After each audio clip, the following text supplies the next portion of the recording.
Welcome back to the Gridiron Expert. What a phenomenal start to the college football season. Guys, I feel like we say this every single year, but this time I mean it when I say week one. This week one may have been the wildest, the most entertaining, the most exciting, and most unpredictable week one we have had in a very long time. Week one gave us everything we wanted and more, which means we're going to be in store for an unbelievable college football season. So today, guys, we are here to break down not only how we did on our predictions, but kind of talking about some of the biggest moments from this last weekend. Obviously, we can't touch on all of them. We'd be here for over an hour. Of course, if you want to get touches on every single game, show up to our live stream tomorrow at 7 p.m. But we are here to kind of break down what happened in week one. Yes, we know there's another game tonight between Clemson and Georgia Tech, but we wanted to kind of get a jump start on things, especially in preparation for week two. So before we get started, guys, please continue to like, comment, subscribe, share our videos. Of course, check out everything down in the description below, including our expert picks over on our website, thegridironexpert.com. If you include our picks from week 0, we went 8-5 over these last 2 weeks against the spread. That is a 61.5% winning percentage, so hitting over 60% of our bets in these last 2 weeks. And we can guarantee you will come out with big-time winnings by season's end. So make sure to go sign up for our expert picks. Again, unbelievable last 2 weeks. We also put money line picks here on the channel, 58-8 this week. Week 0 and week 1 combined, we went 58-8. That's 87.9%. Nearly 88% we are getting right there. So over 60% against the spread, over 88% on our money line. Don't miss out, guys. Go sign up for those expert picks today and become a part of our GE Nation. Again, the link down in the description below. So you take a look at week 1, guys. 4 ranked teams went down. 4 ranked teams went down. 3 of those coming, of course, in ranked versus ranked matchups. Let's go ahead and start on Thursday with the Backyard Brawl. Talk about a great start to the season, guys. You know, I know we had a week 0, but Thursday, the 1st of September, was really the really official start of college football. And that Backyard Brawl, it lived up to the hype. First time in 11 years that Pittsburgh and West Virginia would be playing each other. The Pittsburgh Panthers entered the season ranked 17th in the country. And this is one of those games where you really hated to see either team lose. That's how good this game was. That's how good these teams were. Pittsburgh ultimately won 38-31. But guys, both these teams were amazing. Both quarterbacks were amazing. JT Daniels starting back with West Virginia. Keaton Slovis coming in at Pittsburgh, throwing for over 300 yards in his debut. But despite how great these quarterbacks were, it was ultimately one play and one pass that defined this game, where the game was tied, and JT Daniels threw a pass that should have been caught, but it was tipped, fell right into MJ Devonshire's hands of Pittsburgh, and he returned it 56 yards for a touchdown. A 56-yard pick six with under 3 minutes left to give Pittsburgh the lead. JT Daniels got West Virginia inside the Pittsburgh 30, but on 4th down, his pass fell just short. It looked like it was caught, but it hit the ground. Turnover on downs. Pittsburgh survives at home 38-31. It was a thriller. Back and forth, relatively high scoring. This is what you want for a start of a college football season. This is what you want when a rivalry is renewed, and it lived up to the hype. So unreal start to the season. That was on Thursday. That was just on Thursday. Then you fast forward to Saturday when all the big games were being played. How about ECU? Let's give credit to the Pirates for a second. Yes, they lost the game, right? But we've been saying for weeks now that the Pirates could be the sleeper in the American Athletic Conference. And I think despite the loss to NC State, it showed that they should be taken seriously within that conference and on the national stage. Because the Wolfpack guys, they entered this game ranked 13th in the country. People were talking about them as a playoff sleeper. Maybe they could win the ACC. If you play like you did in Greenville, you're not going to win the ACC. And you're not going to win 10 games or 11 games. You're going to fall well short of that. You know, NC State guys was supposed to go in there. They were 12-point favorites. Were supposed to take pretty good care of business. And they just couldn't get anything going. Couldn't punch it in the red zone. ECU's defense stood tall. And that you hate it, guys. You hate it for Owen Daffy, the kicker for ECU. Hate it for him. All-conference kicker last year. Had a chance to tie the game with that extra point. Missed it. Not his fault, if you ask me. The laces were facing him. We all know laces have to be facing out. The laces were facing him, and he missed it. So I don't blame him there.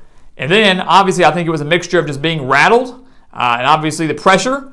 There at the end, Daffy had a chance to win the game for the Pirates. They got their stop, win it 23-21, and he missed a 42-yard field goal with 4 seconds left.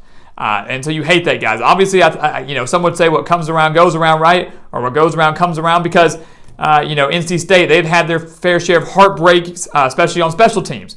Multiple games where they've had a chance to win, primarily against Clemson, where they've missed kicks. And now their season stays alive after getting some missed kicks of their own from the opposing team. This time it was not the Wolfpacks that threw it, and that messed it up. So unbelievable matchup in Greenville. You hate it for the Pirates. Would have been one of the biggest upsets of the weekend. Unbelievable atmosphere, unbelievable effort, but NC State survives, but they need a lot of work if they want to be taken seriously as not just ACC title contenders, but playoff contenders as well. How about we get to some of these ranked versus ranked matchups? Let's start over in Fayetteville. Number 19, Arkansas, taking down number 23, Cincinnati, 31-24. This was an unbelievable game too, guys. And not a lot of people, I feel like, are talking about it because we had so many other wild matchups. What happened in Greenville? What happened in some of the games we're going to talk about here soon? But this is a game for the Razorbacks. Well, first off, they played well. KJ Jefferson looked great, got beat up a little bit, but he looked really, really good. The Razorback wide receiver core people were concerned about looked very solid. Razorbacks still rushed for well over 100 yards on the ground against a solid Cincinnati defense. Hogs are going to be fine. They look great. The problem is Cincinnati probably should have won this game. The Bearcats just continuously shot themselves in the foot. They got their first stop. The Razorbacks got the ball first. Cincinnati got a stop, was marching into Razorback territory, and threw an interception at the Arkansas 26. Big time return for the Hogs. They missed 2 field goals in this game as well. One of them was a chip shot under 30 yards. They had a fumble. Cincinnati recovered a fumble at the Arkansas 3-yard line, had a chance to tie that game. But instead, they were held to a field goal because they had 4 penalties, multiple delay of games and illegal formations and things like that, false starts. 4 penalties, backed them up. And instead of having 1st and goal, it was like 4th and goal from up to 20. They had to settle for a field goal. They had a 1st and 10 at the Arkansas 21, down 7 in the 3rd quarter. 1st and 10 from the 21. And they had to punt from the Arkansas 45 due to sacks and more penalties.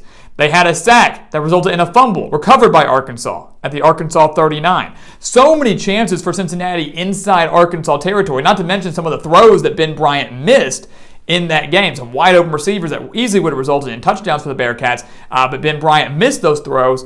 You can't help but wonder if Cincinnati, hits on those 2 field goals. If some of those, instead of having to be held to a field goal when they recover the fumble at the 3, if they score a touchdown there, does Cincinnati win that game? And most people would say yes. So not taking anything away from the Razorbacks, I personally believe they deserve to win that game. I think at the bottom line, they were the better team.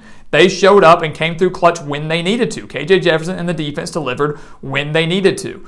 But Cincinnati, guys, still no slouch, still a very elite team. One of the more underrated matchups of week 1, in my opinion. So both teams going to be set up for a very good year when it's all said and done. How about over in Atlanta? Don't have to touch much on that one. Number 3, Georgia, dominating number 11, Oregon, 49-3. God, that was ridiculous. Unbelievable. Anybody that thought Georgia was going to miss a beat, you can't say they are now, right? They lost so much talent to the NFL, and Kirby Smart said, yeah, okay, we're going to reload. We're just fine. 49-3 over the 11th ranked team in the country, and Dan Lanning, who, remember, was the defensive coordinator for Georgia just last year. While I was super impressed, obviously, with the Georgia defense, I was still very impressed by their offense, which is something that we praised a lot in the preseason, was saying how good this offense could be. Stetson Bennett, guys, 25 for 31, only 6 incompletions, 368 yards, 2 touchdowns, also had a rushing touchdown in there as well. I mean, this game, guys, was over midway through the 2nd quarter. Georgia got up 21-0 quick, and it was over. Bo Nix for Oregon, of course, struggled against the Bulldogs again. Only 173 yards and 2 interceptions for him, the Auburn transfer. Guys, I'll say it right now. I know some would say Oregon's overrated. Whatever you want to say about the Ducks, whatever. But what I'm here to tell you is Georgia is just as scary. Could be even better than they were last year. They look the part. Number 3 team in the country. They deserve that spot. And this is a team that, when it's all said and done, will be in the college football playoff by season's end. I'll tell you one team that's not going to be in the playoff and one conference that's not going to be in the playoff. It's the Pac-12 and Utah. It's Oregon, Utah, arguably the top 2 chances for the Pac-12 to get a team into the playoff, and they didn't get it. They're not going to get it. Why? Because Utah, arguably the best chance for the conference to reach the playoff, fell to Florida in Gainesville, 29-26. The 7th-ranked Utes fell to Florida in Billy Napier's debut, fell to them in the swamp. Unbelievable. unbelievable. We knew this was going to be a close game. A lot of us had it as a toss-up game. We picked Utah and missed that game. So remember, we went 58-8 this week. That was one of the 8 was the Utah game. We missed that. And we'll always own up to our losses. But man, I want to give credit right now to Anthony Richardson. My God, he is going to be a problem. He is going to be a problem for opposing defenses. 168 passing yards, but he did a lot of his damage on the ground. Utah's defense having to account for that ground game and obviously not knowing whether Richardson was going to keep it or not, it was a problem for them. And that 4th and 3 conversion late in the game was huge. He picked it up with his legs, had 106 yards and 3 rushing touchdowns for Anthony Richardson. The Gators had 283 rushing yards on the day, scored that game-winning touchdown with 1:25 left, and then intercepted Cam Rising in the end zone from the Florida 6. They were inside the 10-yard line. Utah was the chance to win. All they needed was a field goal to tie. They were going for the win, and Cam Rising was intercepted with 17 seconds left. So, unbelievable finish, unbelievable effort. To me, guys, Utah is still a top 10 team. They're still really, really good, but because of the weakness of the schedule in the Pac-12, this was a win they needed to keep their playoff hopes alive, they fell. They lost. They lost to Florida, and Florida, to me, deserved to win that game. But in doing so, the embarrassment that Oregon suffered to Georgia, the loss to Utah, the loss that Utah suffered to Florida, both to SEC teams out of the East, mind you, not even the West, the East. The Pac-12, I believe their playoff hopes are officially done. And that's unfortunate if you're a Pac-12 fan, but fun if you're a college football fan, because that Florida-Utah game was one of the best games of Week 1 by far. And then finally, guys, last game we want to talk about, number 2 Ohio State gets past number 5 Notre Dame 21-10. And we say get past because, one thing that irritated me was, you saw all these headlines now and it goes, Ohio State dominates the second half over Notre Dame. Well, no, they didn't. No, they didn't.